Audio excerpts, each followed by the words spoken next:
Kalau misalnya aku kecepatan ngomongnya, tolong disampaikan aja ya. Nah, langsung aja kita masuk ke types of conjunction. Jadi ada 2 jenis pembagian conjunction. Dan langsung aja ke jenis yang pertama, yaitu based on structure. Based on structure ini apa sih artinya? Itu konjungsinya berdasarkan struktur gitu. Jadi dia fungsinya buat apa? Ada 3, ada coordinating, ada correlative, sama ada subordinating conjunctions. Yang pertama, coordinating conjunctions or coordinators. Aku dulu diajarin waktu selama kelas itu, cara ingatnya kalau coordinating itu dia bisa diingat pakai fanboys. Jadi ada 7. Jadi ada and, but, or, nor, so, for, yet gitu. Dan kebetulan karena nggak ada yang kayak double gitu ya, maksudnya kan F-nya cuma ada 1, A-nya cuma ada 1. Jadi bisa lebih mudah diingat gitu. Nah, coordinating conjunction ini fungsinya adalah untuk mengkoordinasikan, untuk menghubungkan ide yang strukturnya itu equal, artinya sama. Contohnya, misalnya nih, the play was entertaining but disappointing. Artinya apa? Entertaining itu kan dia verb ing ya. Nah, disappointing itu juga verb ing. Yang pertama itu syaratnya mereka harus bentuknya sama. Kedua, gunanya buat apa? Oh, misalnya sama-sama sebagai objek atau sama-sama sebagai adverb gitu. Jadi, fungsinya atau ide yang ingin dihubungkan itu harus sama. Itu coordinating. Jadi dia mengkoordinasikan idenya. Atau contoh lainnya, she was kind and pretty. Jadi kind and pretty itu kan sama-sama verb ya. Jadi she was kind and pretty. Itu untuk coordinating conjunctions. Oke, langsung ke selanjutnya. Correlative conjunctions itu come in pairs and function like coordinating conjunctions to connect equal elements. Jadi korelatif ini dari namanya aja itu sebenarnya kita udah bisa ngebedain sama coordinating. Kalau coordinating itu kan paling dasar ya, yang connect equal elements. Kalau korelatif, dia dalam bentuk yang berpasang-pasangan. Jadi korelatif gitu, correlative conjunction. Jadi dia harus pasangan, jadi nggak boleh dipakainya tuh cuma satu gitu loh. Contohnya yang biasanya paling sering dipakai dari correlative conjunction itu ada either or, neither nor, not only but also, whether or, sama both and gitu. Contohnya, both the music and the lyrics were written by the same composer. Jadi both sama and gitu. Kalau both and itu penggunaannya kayak keduanya dari hal-hal yang mau dia ucapkan gitu ya. Jadi musik sama lirik itu, kedua musik sama si lirik ini itu sama-sama ditulis dari komposer yang sama gitu. Kemudian Julia likes neither apple nor watermelon. Jadi neither itu artinya sebenarnya not either. Jadi kalau either itu misalnya mirip kayak dan gitu ya. Kalau neither itu dia nggak suka ini ataupun yang itu. Jadi dia berpasangan. So Julia itu nggak suka apel dan nggak suka watermelon. Maka dia pakainya neither nor. Itu untuk korelatif. Jadi kalau dibandingin coordinating itu dia bentuk sederhana. Jadi dia untuk menggabungkan atau mengkoordinasikan equal elements yang setara, yang sama. Kalau korelatif juga bedanya dia come in pairs, jadi dia harus berpasang-pasangan. Gitu. Kemudian, yang terakhir dari based on structure yaitu subordinating conjunction atau subordinators.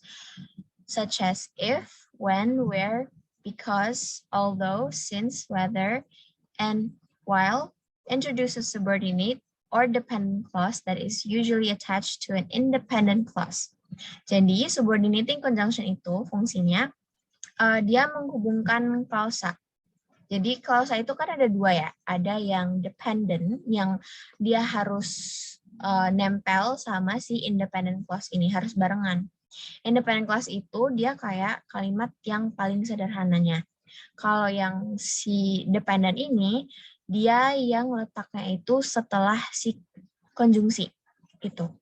Jadi karena dia letaknya setelah dikonjungsi, maka antara dia letaknya itu di akhir kalimat, atau dia taruhnya di awal kalimat, tapi dipisahkan pakai koma. Atau enggak, kalau teman-teman belajar bahasa Indonesia itu bisa ada induk kalimat sama anak kalimat ya. Nah, yang induk kalimat itu yang bisa berdiri sendiri, yang anak kalimat itu yang nempel sama si konjungsi gitu. Itu subordinating. Jadi dia support gitu ya. Dia mendukung si kalimat utama, si induk kalimat tadi gitu. Contohnya, since the secretary was unable to find the file, makanya dipisah pakai koma, karena si dependent clause, si yang dia nggak bisa berdiri sendiri, itu di awal kalimat, maka dipisah pakai koma. The meeting was canceled. Gitu. Kalau misalnya aku ubah struktur kalimatnya, boleh nggak? Boleh. Jadi misalnya diubahnya jadi, the meeting was canceled since the secretary was unable to find the file. Kalau misalnya the meeting-nya dulu, berarti nanti nggak perlu pakai koma, gitu. Kemudian, contoh lainnya, if the director is unavailable, I will speak with their assistant. Gitu. Jadi, if-nya di awal, maka dipisahkan pakai koma. Dan balik lagi, kalau mau diubah struktur itu boleh, gitu. Karena dia tergantung si kalimatnya, si klausalnya itu nempel sama konjungsi apa enggak. Kalau nempel sama konjungsi, diikuti koma. Kalau dia taruhnya di awal. Gitu. Kira-kira untuk jenis conjunction yang pertama, yang based on structure, ada pertanyaan enggak?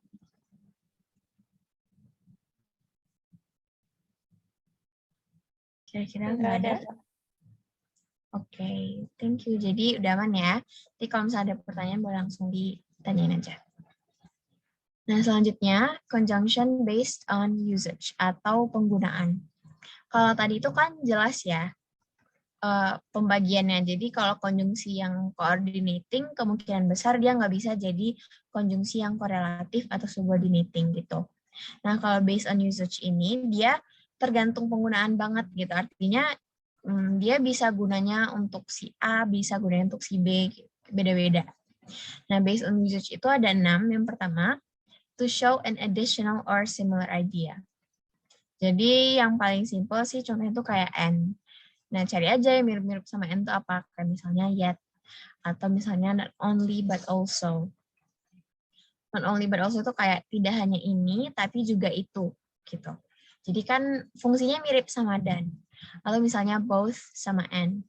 After, although, even though, since. Itu menggunakan fungsinya itu untuk menjadi additional atau similar idea. Menghubungkan ide yang mirip atau ngetambahan gitu.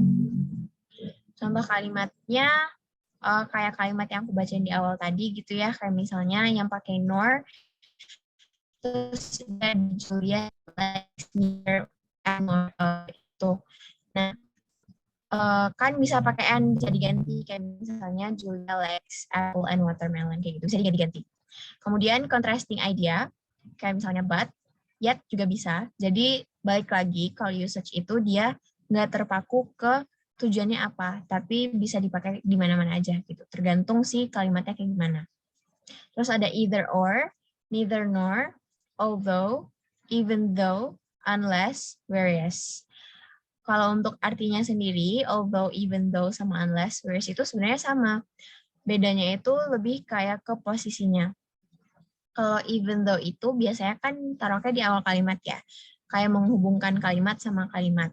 Tapi kalau kayak unless atau whereas itu biasanya dia di tengah-tengah. Jadi untuk intra kalimat gitu. Kemudian yang ketiga, to show cause and effect. Jadi kayak misalnya for, so, because, since, if, so that. Kalau because, since, atau so, kayak gitu-gitu, balik lagi sebenarnya tuh artinya sama. Kalau kita translate ke bahasa Indonesia gitu. Paling kalau kita mau bedain itu kalau because itu kayak dia lebih seringnya tuh kayak penyebabnya dulu, bukan, efeknya dulu, baru penyebabnya. Kalau since itu, dia penyebabnya dulu, baru efeknya. Jadi cause and effect kan. Jadi dia posisinya mana yang duluan, itu tergantung, posisinya mana yang dulu, baru pakainya tuh because atau since. Oke. Nah, selanjutnya, ini 3 yang terakhir, yang keempat, to show the relationship of time. Jadi ada and, but, so, when, whenever, dan seterusnya. Nah, jelasnya itu ya kalau dia menandakan waktu, berarti fungsinya adalah untuk to show the relationship of time gitu. Jadi kalau misalnya dia udah mention waktu, terus misalnya sebelumnya ada konjungsi, misalnya nggak ada di list ini, berarti dia masuk to show relationship of time. Jadi nggak harus terpaku ke contoh yang aku taruh di PPT ini gitu.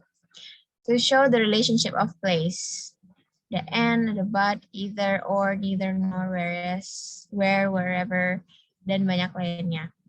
Kalau dilihat-lihat mirip ya sama yang di atas, ada and-nya, ada but-nya. Tuh, jadi balik lagi tergantung dia menghubungkan apa sih sebenarnya. Kalau dipakainya buat menghubungkan waktu, ya berarti untuk menunjukkan relationship of time. Tapi kalau untuk menunjukkan tempat, berarti relationship of place. Dan yang terakhir, to show purpose. Jadi untuk menunjukkan tujuan. Tujuan. Jadi ada and, so, not only, but also, dan lainnya. Kalau yang paling jelas itu bisa dibilang in order that atau so that. Karena itu kan fix banget untuk menunjukkan purpose ya. Kalau and, not only, but also itu tergantung dia pakainya di mana. Tapi in order that itu udah jelas banget. Contohnya tuh misalnya, she was washing the dishes in order that she can go out. Jadi dia cuci piring biar dia bisa keluar gitu, biar dia bisa pergi main. Jadi dia menyelesaikan tugasnya dulu gitu. Nah, sebenarnya materi untuk conjunction itu udah selesai, sampai di sini aja. Jadi kira-kira ada yang mau ditanyain nggak ya tentang materinya? Sebelum kita lanjut ke pembahasan soal.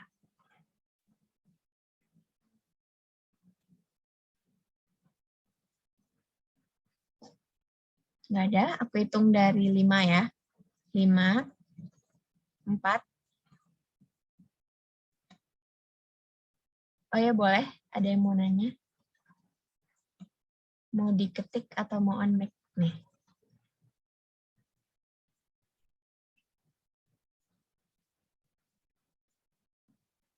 Oh iya, kalau nevertheless itu artinya apa? Kalau nevertheless itu artinya sama kayak yang tadi di sini. Bentar ya. Contrasting ideas gitu. Jadi nevertheless itu sama kayak even though. Sama kayak although. Kalau nevertheless itu dia biasanya di awal kalimat. Jadi untuk menghubungkan kalimat sama kalimat gitu. Contohnya apa ya? Contoh kalimatnya misalnya, she was sick, nevertheless she went to school. Jadi dia sakit, tapi meskipun begitu, dia pergi ke sekolah. Itu untuk contoh kalimatnya. Kira-kira udah paham belum? Oke, aku anggap udah ya. Kira-kira dari yang lain ada yang mau ditanyakan? Masih ada pertanyaan? Kalau nggak ada, kita bisa langsung ke pembahasan soal.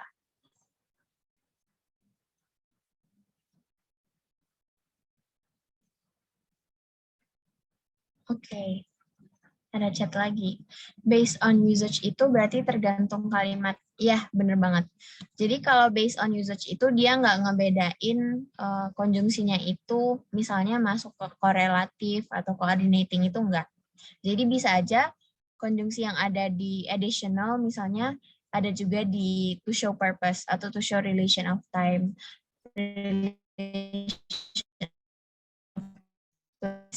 Jadi bisa lapis, dempet gitu, double. Fungsinya bisa double. Jadi tergantung kalimatnya gimana. Oke, sama-sama. Oke, kira-kira gimana? Udah paham? Kalau udah paham, boleh langsung kasih reaction thumbs-nya. Thumbs up. Jadi kita bisa lanjut ke materi selanjutnya, ke pembahasan soal. Oke, udah ya. Oke, jadi kita langsung ya ke pembahasan soal. Aku kurang tahu biasanya di kelas yang lain gimana, tapi kalau di kelas aku tuh biasanya ada questionnya dulu gitu, jadi ada teksnya, ada pertanyaannya, nanti baru kita bahas bareng-bareng. Karena di sini soalnya agak panjang, timernya 2 menit deh ya. Oke. Jadi 2 menit dari sekarang, teman-teman boleh baca teksnya, coba cari jawabannya. Kalau udah ada jawabannya, langsung kirim chat ke aku. Gitu. Jadi nanti aku bacain secara anonim. Good luck. Kalau ada yang mau ditanyain pengertian atau apa gitu kosakata, boleh langsung di chat ya. Nanti aku kirim jawabannya.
Oke, waktu udah habis. Boleh langsung dikirim jawabannya lewat kolom chat. Aku baru lihat 1 orang yang kirim jawabannya.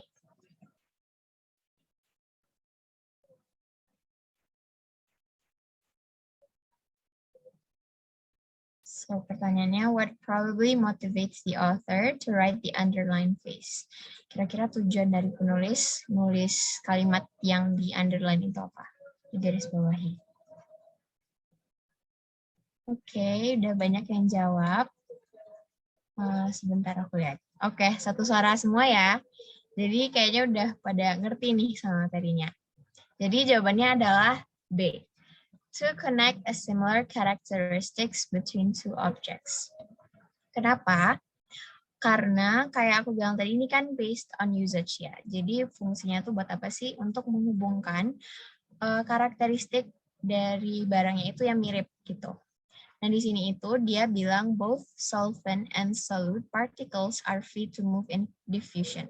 Artinya kedua si solvent dan solute particles ini, kedua hal ini tuh sama-sama bebas bergerak gitu. Jadi untuk menghubungkan similar karakteristik si solvent sama solute particles gitu. Bisa dilihat ini. Jadi dia tuh juga masuk ke correlative conjunction that is used to connect a similar idea, object, or subject. Dan dia tuh harus berpasangan ya. Jadi to connect. Oke, bisa dilihat. Mungkin nanti penjelasan lebih detailnya ada di sini. Kalau teman-teman mau lihat PPT-nya, kita bisa langsung ke pertanyaan kedua. Teksnya masih sama, tapi bedanya sekarang yang ditanyain itu, what probably motivates the author to write the italicized phrase? Jadi apa sih tujuan penulis nulis ini? But when we talk about osmosis, only the solvent molecules cross the membrane. Kira-kira tujuannya itu apa?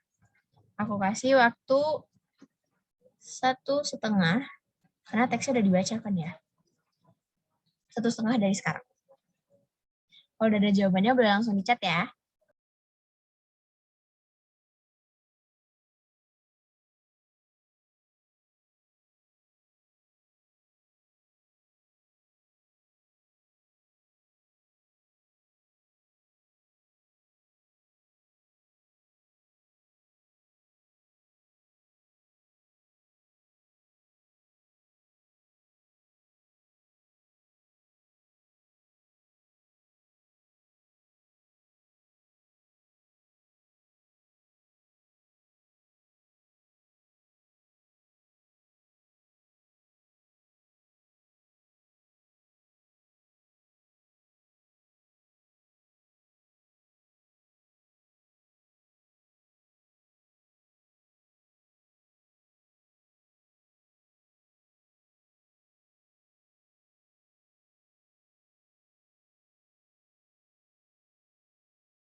Oke, time's up. Oke, udah ada yang jawab. Bentar. Oh ya, udah ada yang jawab 1. Kira-kira yang lain gimana nih yang belum jawab? What probably motivates the author to write the italicized phrase? Oke, sekarang jawabannya beragam ya, beda sama yang tadi. Berbeda pendapat, nggak apa-apa. Langsung aja. Yang tahu jawabannya boleh. Ada A, B, C, D, E. Bentar. Aku kasih clue kali ya, masih dikit yang jawab nih. Oke, jadi antara A, B, C, D, E itu yang bisa dieliminasi adalah jawaban B. Jadi selain B deh gitu pokoknya. Oke, jadi udah banyak yang jawab. Ada yang bilang A, ada yang bilang E, ada yang bilang C. Oke. Kayaknya nggak ada yang bilang D ya, jadi kita eliminasi juga pilihan D. Sebenarnya jawabannya apa sih gitu. So what probably motivates the author to write? Kita baca dulu. But when we talk about osmosis, only the solvent molecules cross the membrane. Kita baca dulu dari awal kalimat ya. One big difference between osmosis and diffusion is that both solvent free to fusion. But when we talk about osmosis, only the solvent molecules cross the membrane. Artinya apa? Dia lagi ngebandingin osmosis sama diffusion. Dia jelasin one big difference-nya adalah kalau di diffusi itu, solvent sama solid particles-nya itu bebas bergerak. Sedangkan, but when we talk about osmosis, kalau kita lagi bahas osmosis, hanya solventnya aja yang bisa cross the membrane, melewati membrannya. Kan membran yang itu deh, apa ya? Aku lupa, pokoknya membran yang kayak bisa dilewati itu. Kan ada yang bisa, ada yang enggak. Sedangkan kalau di osmosis itu cuma solvent yang bisa. Jadi solid particles itu nggak bisa. Water molecules gitu. Kira-kira dia lagi ngapain sih? Apa sih gunanya kalimatnya? Pertama kita lihat di sini itu, yang jelas dia pakai konjungsinya but ya. Kalau but, berdasarkan struktur itu masuk ke fanboys yang coordinating. Gunanya apa? To connect ideas. Itu yang jelas yang pertama. Jadi to connect ideas sebenarnya kita udah bisa lihat pilihannya yang ada connect cuman yang A gitu. Kenapa sih to connect idea? Sedangkan di misalnya kita lihat di E ya, saya lihat banyak juga yang jawab to support the previous contradicting idea. Sebenarnya previous idea-nya itu nggak contradicting. Yang contradicting itu si kalimat ini gitu loh, si klausa ini, but when we talk about osmosis, only the solvent molecules cross the membrane, itu yang contradicting, bukan the previous idea gitu. Jadi sebenarnya yang E itu bukan to support gitu loh. Karena dia dia berada di tahta yang sama. Gimana ya bilangnya? Levelnya itu sama. Bedanya dia contradicting gitu. Kalau support itu kan ada yang satu yang lebih tinggi. Nah, yang si satu ini tuh nge-support kan. Sedangkan di sini tuh dia nggak nge-support ide itu. Terus tadi juga ada yang jawab C, to compare two similar ideas. Sayang sekali di sini itu idea sebenarnya mirip ya, karena sama-sama ada solvent sama salt particles. Tapi sebenarnya yang dia lagi bahas itu adalah one big difference. Jadi one big difference ya berarti kan contradicting each other atau nggak perbedaan. Itulah kenapa jawabannya adalah A. To connect an idea that is contradicting to each other. Nah, bisa dilihat di sini penjelasannya. Oke, kita lanjut ke pertanyaan ketiga. Sebelum lanjut, kira-kira ada yang mau tanya enggak ya? Aku hitung dari 3, kalau ada boleh di chat. 3, 2, 1. Oke, kayaknya paham. Semoga ya udah pada paham. Pertanyaan ketiga, teksnya baru berarti 2 menit dari sekarang.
Oke, waktunya udah habis. Aku baru lihat 1 jawaban di sini. Tapi ini karena emang kalimatnya agak panjang, cukup tricky sih ya. Gimana nih yang lain yang belum jawab? A, B, C, D, E. Kira-kira jawabannya apa ya?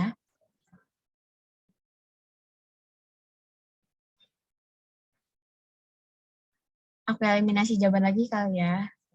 Eliminasi kali ini adalah, sebentar aku cek. Eliminasi kali ini adalah D.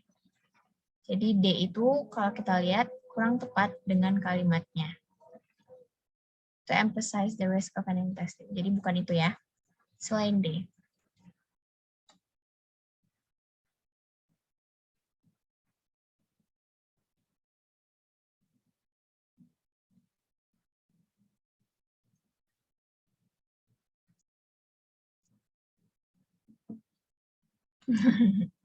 Nggak tahu, bingung. Semangat, semangat. Hari ini kita bahas soalnya ada 5. Terus nanti selesai kelas kita ada kuis seperti biasa. Tapi kuis kali ini agak beda sih dari kuis-kuis aku sebelumnya. Oke, udah ada yang jawab. Ada yang jawab E, ada yang jawab A, ada yang B. Ragu tapi kayaknya E. Oke, ada yang jawab C. Bingung ya, emang sih. Yang kalimat 3 ini tuh lebih membingungkan dari sebelumnya. Oke, langsung aja kita lihat kalimatnya dari paling awal deh.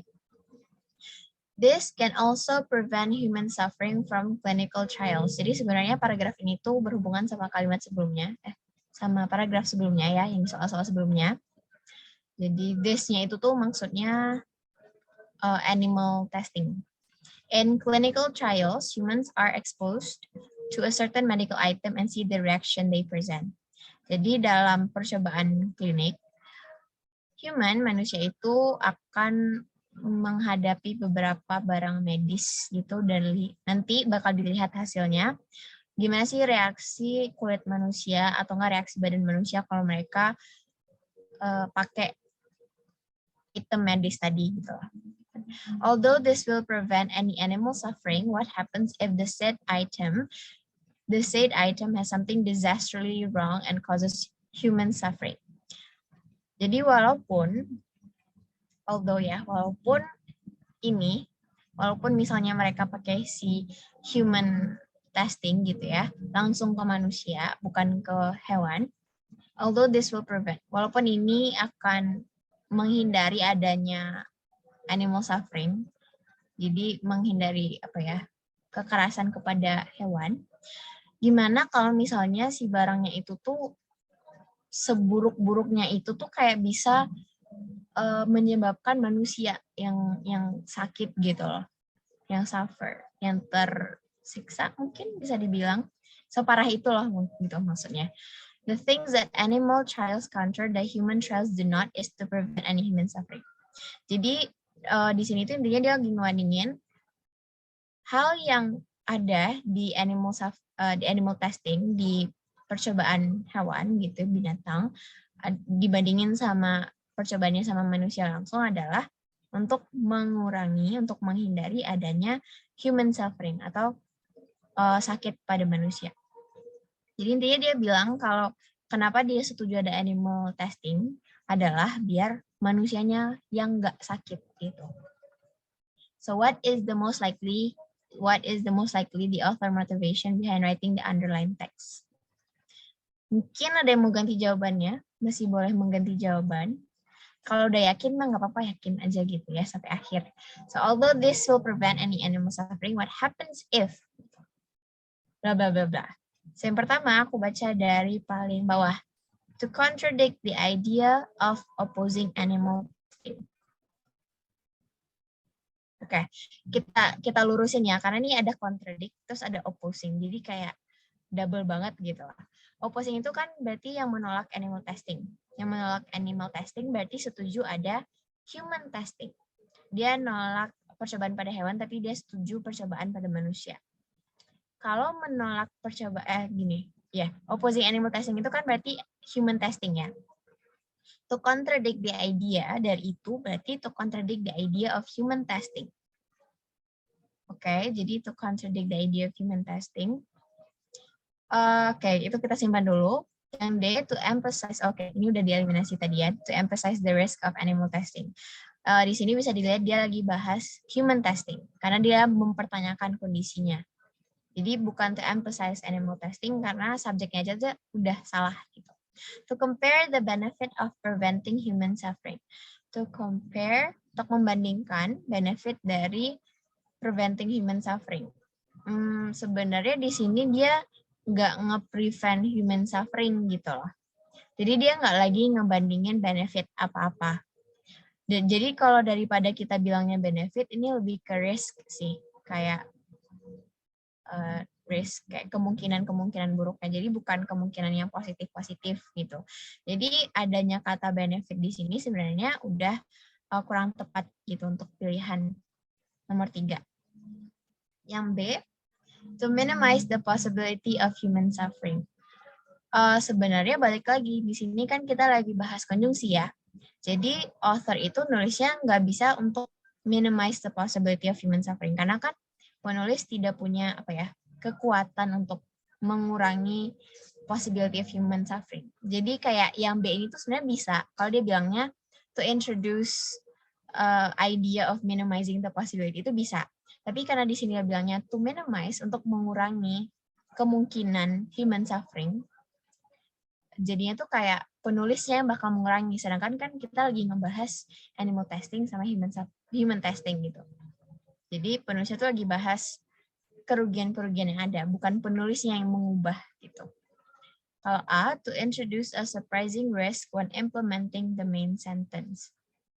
Main sentence itu yang tadi dia setuju sama animal testingnya. Nah, jadi dari penjelasan aku mungkin udah bisa disimpulin pilihannya adalah antara A sama E. Dan kayaknya tadi banyak juga yang jawabnya itu A sama E. Oke, jadi kira-kira jawabannya apa sih? Sepeda kepo ya. Jadi jawabannya adalah A. Introduce a surprising risk when implementing the main sentence. Nah, benar banget. So, it could be A or E. However, in order for it to become a synonym for but, it should be in the middle or end of the sentence. Therefore, the answer is A. Jadi di sini tuh sebenarnya kenapa yang E-nya kurang tepat adalah karena penggunaan kata gitu. Jadi bukan to contradict the idea of opposing animal testing. Dia nggak lagi dia bukan sekadar contradict the idea aja, tapi dia bawa pertanyaan gitu. Terus introduce a surprising risk. Jadi A itu dia lebih spesifik. Jadi dia ada bawa surprising risk yang mungkin orang-orang tuh kalau nggak baca teksnya mungkin nggak sadar gitu. Jadi antara A sama E jawabannya lah A. Lebih spesifik dan lebih tepat sasaran karena surprising risk when implementing the main sentence. Lebih spesifik.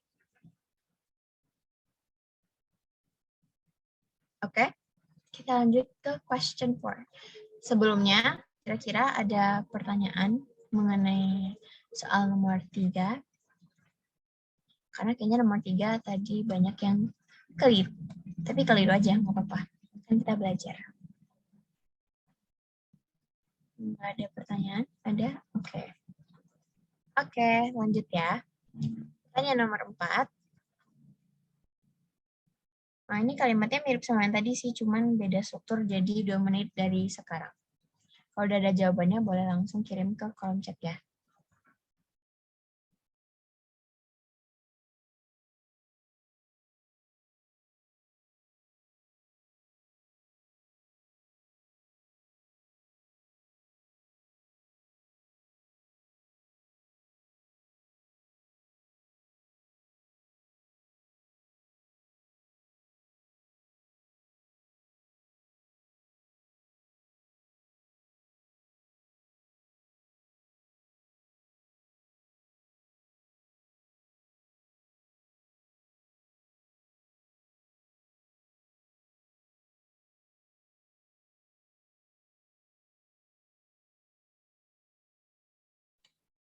Sorry, ini bold-nya aku lupa bold-in.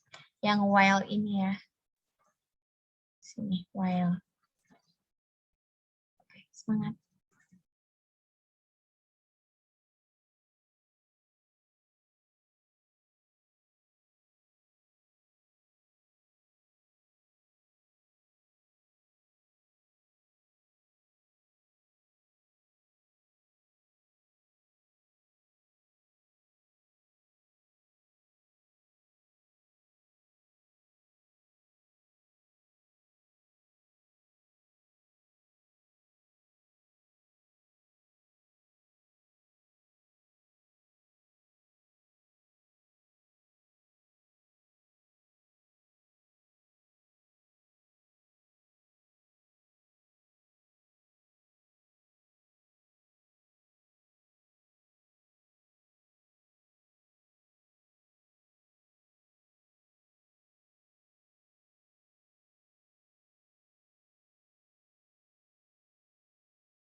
Oke.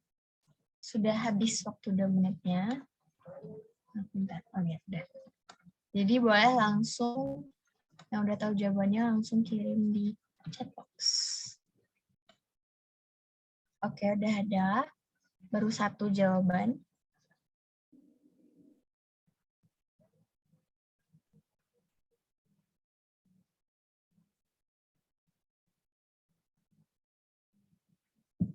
Oke, ada yang jawab. Mungkin tapi ragu. Nggak apa-apa, santai-santai. Why am I not seeing anything? Oh, maksudnya PPT-nya? Kayaknya jaringan sih. Kayaknya.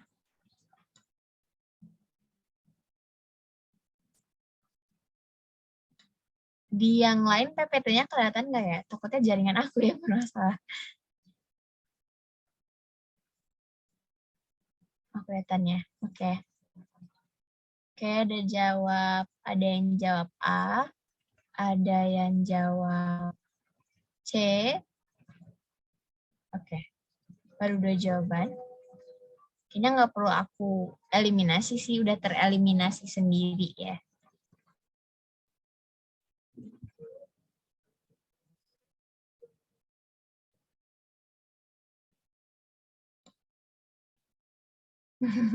Ada yang jawab pakai feeling, bingung, tapi feelingnya C. Oke, bingung antara A sama C. Oke.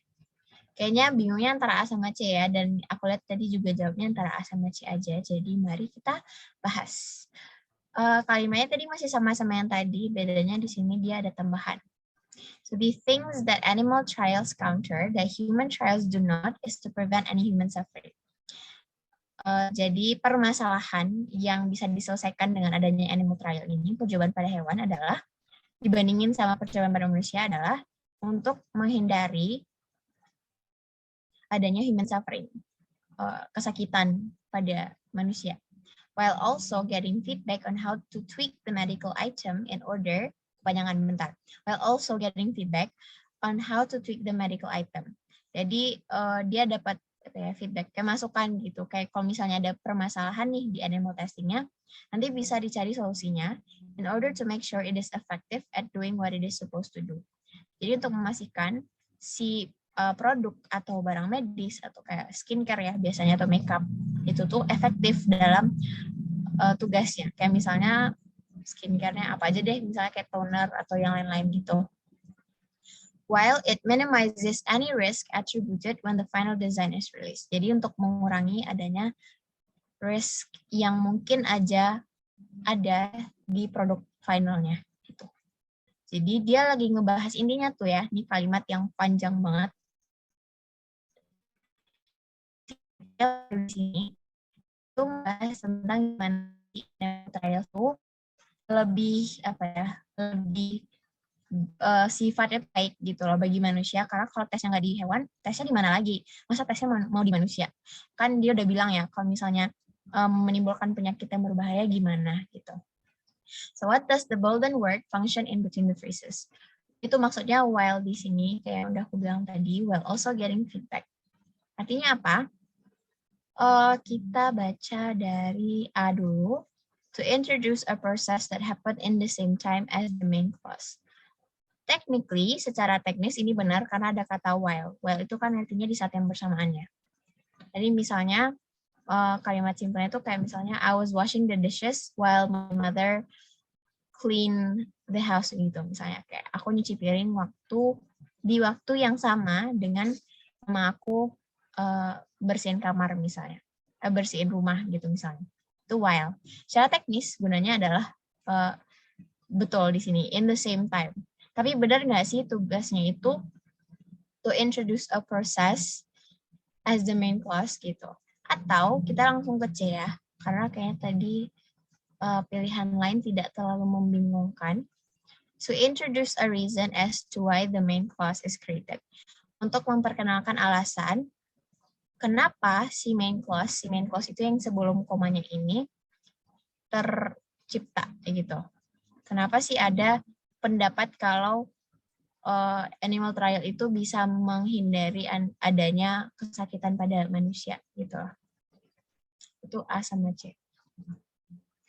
Kira-kira jawabannya mana ya? Langsung aja, next slide. Ta-da! So while is a coordinating conjunction that is used during the time that or throughout the time and even happen at the same time. Jadi kayak aku bilang tadi, dia untuk memperkenalkan suatu hal yang terjadi di saat yang bersamaan. So we could know that anything that doesn't talk about time at all is wrong, and the only one talking about time is A. So the answer is A. Jadi balik lagi biar bisa lihat kalimatnya ya, memastikan. To introduce a reason as why the main clause is created ini sebenarnya kurang tepat gitu. Kenapa? Karena getting feedback on how to tweak the medical item, bla bla bla bla bla. Intinya tuh kan itu ya, medical item. Untuk bisa mencari solusi kalau misalnya ada permasalahan di produknya, itu bukan tujuan utama kenapa animal trials gitu loh. Kan dia bilang a reason kenapa animal trial itu dipakai daripada human kan, daripada sih. Kenapa percobaan pada hewan itu lebih dominan atau lebih didukung daripada percobaan pada manusia? Alasan utamanya kan bukan karena dia mau tahu cara menyelesaikan permasalahan kalau ada. Tapi kan reason utamanya itu untuk menghindari adanya human suffering, menghindari adanya suffering pada manusia. Gitu. Jadi kenapa A benar adalah pertama, dia menjelaskan in the same time. Jadi balik lagi kayak soal nomor 3, dia lebih spesifik. Secara teknis dia lebih spesifik dan secara fungsinya dia lebih benar.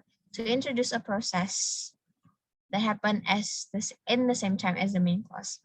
Jadi di saat yang bersama tuh levelnya sama. Jadi nggak hanya memperkenalkan ide bahwa animal trials itu adalah untuk mengurangi adanya kesakitan pada manusia, tapi juga untuk menyelesaikan permasalahan kalau misalnya produknya itu nggak sesuai untuk dipakai pada manusia gitu. Jadi kalau introduce a reason itu kurang tepat karena sebenarnya main clause-nya itu sendiri udah reason gitu loh. Gitu deh. Oke? Kira-kira udah aman belum? Kalau udah boleh kasih reaction-nya.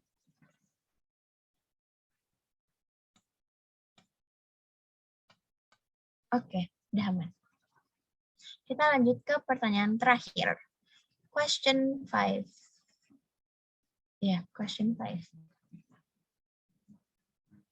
Jadi, dihitung 2 menit dari sekarang.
Oke, time's up. Ada yang jawab? bingung antara A sama C. Ada yang jawab B mungkin, ada yang jawab D, sangat bervariasi ya.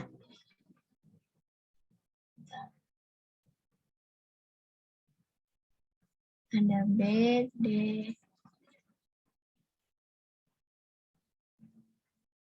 Oh, salah baca. Yang A sama C itu yang tadi ya. Salah.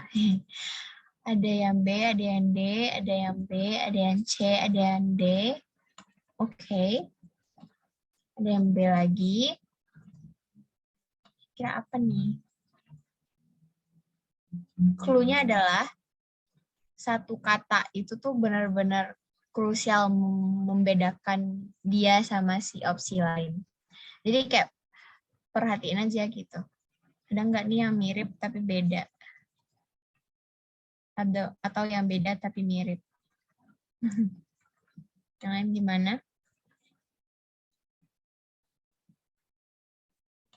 Ada B, D, C. Oke. Tapi kayaknya nggak ada yang jawab A ya. Yang lain gimana? Nggak ada yang jawab E juga. Aku hitung dari 3 ya. 3, 2, 1. Yang masih mau kirim jawabannya boleh selagi belum aku spill. Jadi, what is most likely the author purpose behind writing the initialized statement? Kita baca dari awal aja deh ya, biar paham. An animal is relatively similar to humans. Jadi hewan atau binatang itu secara relatif itu mirip. Similar to humans. Mirip sama manusia. Tapi, various animals, banyak dari jenis hewan itu bisa digunakan untuk melihat keefektifan dari cures, vaksin, dari obat, vaksin, atau many other types of drugs. Drugsnya bukan drugs yang negatif ya, drugs itu kayak obat-obatan sih bisa dibilang. Many types of drugs used to treat corresponding diseases or symptoms. Yang si cures, vaksin, sama drugs itu digunakan untuk mengobati diseases, penyakit, atau symptoms. Symptoms itu pertanda-pertanda penyakit. Ngerti kan maksudnya pertanda-pertanda penyakit. Jadi belum sakitnya banget, tapi kayak udah ada tanda-tandanya gitu, kayak symptoms. The fact of the matter is that, jadi permasalahannya adalah, bukan permasalahan sih, kepentingan atau topiknya adalah using animals minimize risks. Jadi dengan menggunakan hewan itu bisa mengurangi risk, kemungkinan-kemungkinan yang buruk gitu ya. And gives people a heads up, dan memberitahu orang-orang gitu sebelum terjadi. Jadi kan apa ya? Intinya tuh kayak orang bisa tahu gitu loh sebelum produknya diperjualbelikan, sebelum produknya diperkenalkan ke publik. Kalau misalnya dia udah dites ke animal, itu bisa dilihat, oh kira-kira ini cocok nggak di muka seseorang atau di kulit seseorang.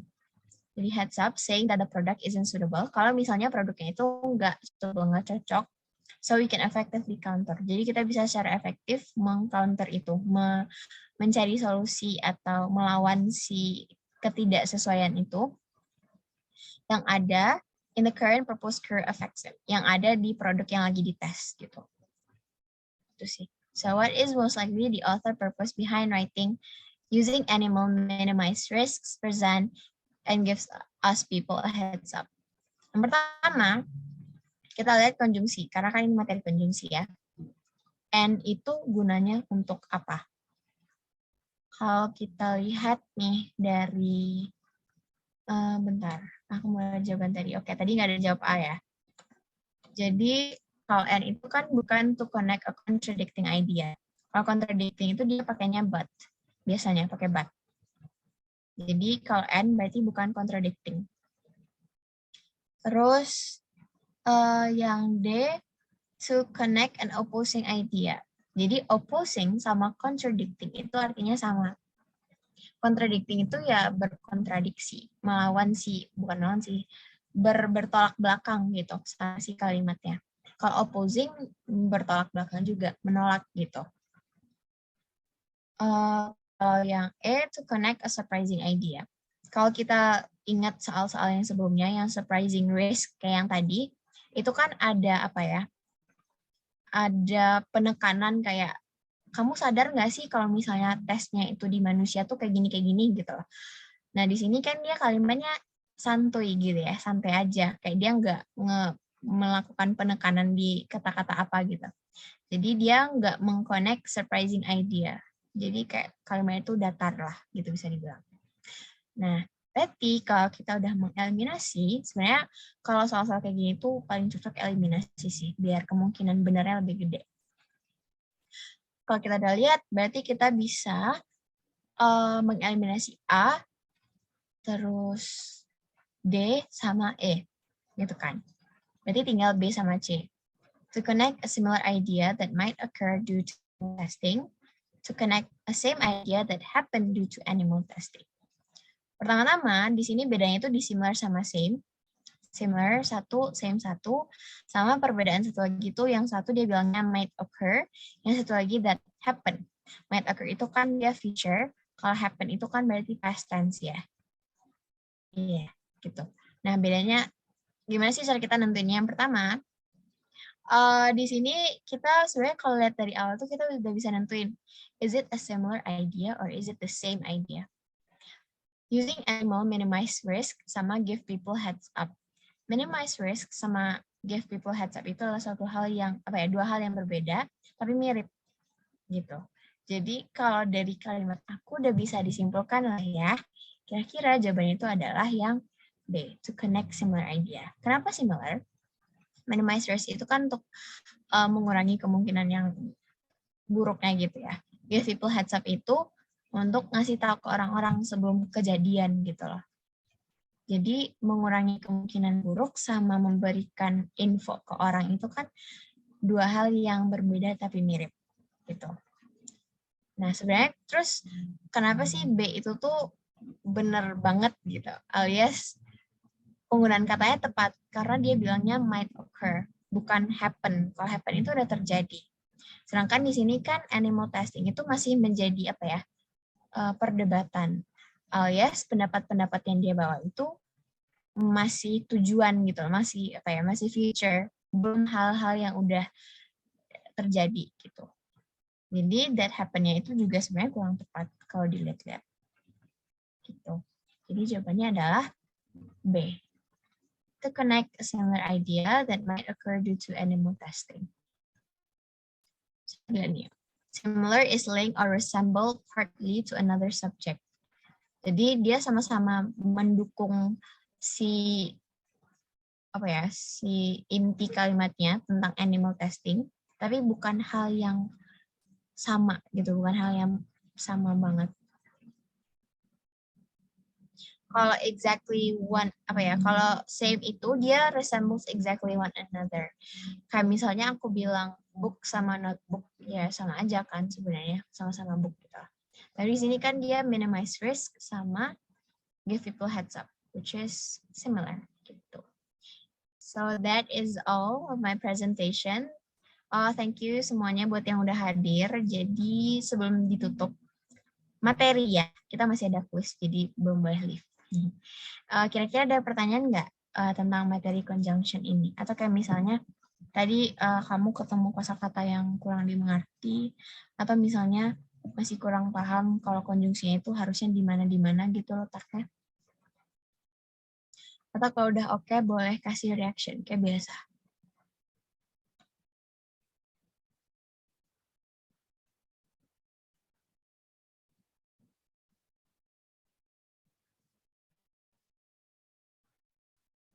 Kira-kira udah aman ya. Oke, aku izin. Bentar, aku mau liatin slide terakhir. Nah, jadi karena udah nggak ada pertanyaan lagi, kita ke bagian terakhir yaitu it's time for quiz. Yay! Tapi nggak perlu takut karena aku udah bikin soal-soal quiznya itu nggak sememutar otak yang tadi gitu loh. Karena di sini lebih kayak penggunaan konjungsinya based on usage. Jadi bukan yang nanya kayak tujuannya apa, karena kita udah puas banget ya bahas tujuan konjungsi, jadi sekarang kita bahas konjungsinya langsung gitu. Aku izin stop share dulu. aku kirim linknya di grup chat ya. Bentar.